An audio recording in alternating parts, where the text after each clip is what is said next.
খুনের দায়ে দীর্ঘ ৪৩ বছর জেল খাটলেন এক নারী। তারপর জানা গেল তার কোনো দোষই নেই। বিনা দোষে ৪৩ বছর ধরে কারাগারে দুর্বিষহ জীবন কাটাচ্ছেন তিনি। সম্প্রতি আদালত তাকে মুক্তির নির্দেশ দিয়েছেন।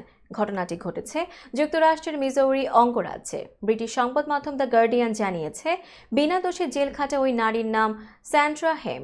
তার বয়স এখন ৬৩। কারামুক্ত হলে তিনিই হবেন বিনা দোষে সবচেয়ে বেশি দিন কারাগারে কাটানো কোনো নারী।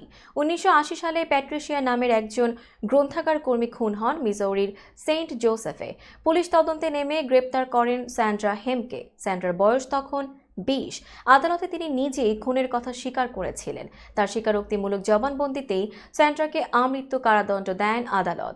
এই ঘটনার অনেক বছর পর অন্য একটি মামলায় দোষী সাব্যস্ত হন মাইকেল হলম্যান নামে সেন্ট জোসেফের এক পুলিশ সদস্য।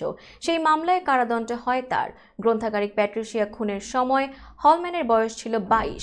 তার কাছে প্যাট্রিশিয়ার কানের দুল পাওয়া গিয়েছিল, কিন্তু সেই বিষয়ে অনেক জেরা করেও কোনো অভিযোগ দাঁড় করাতে পারেননি সরকারি কৌশলীরা। পরে ২০১৫ সালে কারাগারেই মারা যান হলম্যান। এরপর সময় গড়িয়েছে আরও অনেক। এতদিন পর এসে প্রমাণিত হলো মানসিক রোগী ছিলেন স্যান্ড্রা। ১২ বছর বয়স থেকেই বিভিন্ন মানসিক ও স্নায়বিক রোগের জন্য চিকিৎসাও চলেছে তার।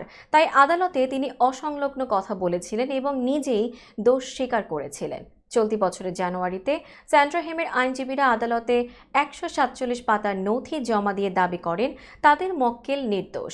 সেই নথি পর্যালোচনা করে এবং ৩ দিনের শুনানির পরে বিচারক রায়ান হর্সম্যান গত শুক্রবার রায় দেন স্যান্ড্রা নির্দোষ। ৩০ দিনের মধ্যে মুক্তি দিতে হবে তাকে।